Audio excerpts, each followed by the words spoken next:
Bismillahirrahmanirrahim. Assalamualaikum warahmatullahi wabarakatuh. Untuk kuliah kali ini kita akan membahas tentang spermatokel. Saya Dr. Indra Jaya, spesialis urologi, salah seorang staf pengajar di Divisi Urologi RSUD Arifin Ahmad Pekanbaru.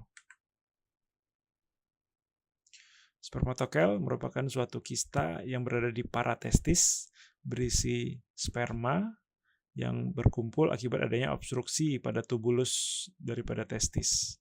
Keadaan ini tidak mengurangi fertilitas. Di sini pada gambar bisa kita lihat testis, kemudian ada head of epididymis, di mana salah satu daripada tubulusnya mengalami obstruksi sehingga menimbulkan ada benjolan atau kista yang kita sebut sebagai spermatokel. Apabila berukuran besar, bisa menyebabkan rasa tidak nyaman. Dan gejala, biasanya pasien datang dengan asimptomatik tanpa disertai rasa nyeri. Kemudian apabila berukuran besar, bisa menimbulkan rasa tidak nyaman dan rasa berat pada testis. Pada pemeriksaan fisik, kita dapat meraba testis. Hal ini bisa kita bedakan untuk membedakan dengan hidrokel, di mana pada hidrokel testis tidak teraba karena tertutup oleh cairan.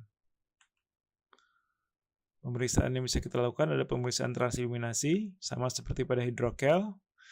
Bedanya kalau pada hidrokel, testis tidak bisa kita raba, sementara pada spermatokel kita bisa membedakan antara kedua massa tersebut. Testis teraba, kemudian benjolan juga teraba, terpisah. Adapun pemeriksaan penunjang, kita bisa lakukan pemeriksaan ultrasonografi untuk konfirmasi diagnostik.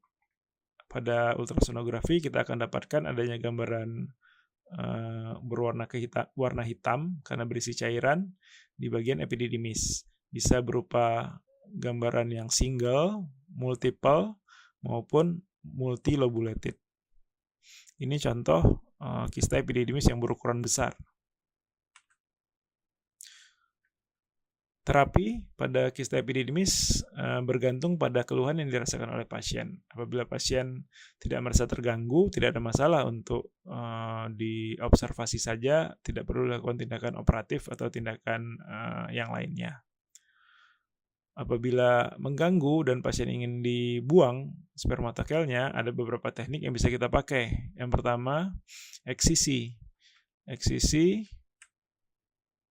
dilakukan dengan jalan insisi pada kantong skrotum, kemudian testis kita keluarkan, tunika vaginalis kita buka, kemudian kita identifikasi bagian dan batas-batas daripada spermatokel, kita lakukan eksisi, lalu bagian yang tersisa kita jahit.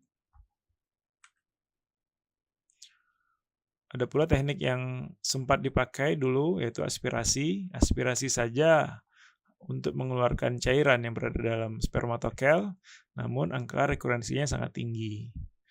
Kemudian dicoba untuk dilakukan skleroterapi untuk mengobliterasi dinding daripada kista epididymis sehingga tidak terjadi produksi cairan lagi.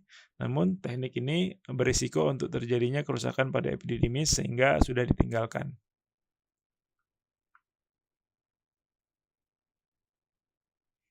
Mungkin itu saja yang bisa kita bahas untuk spermatokel. Apabila ada pertanyaan, dipersilakan, akan coba untuk saya tanggapi.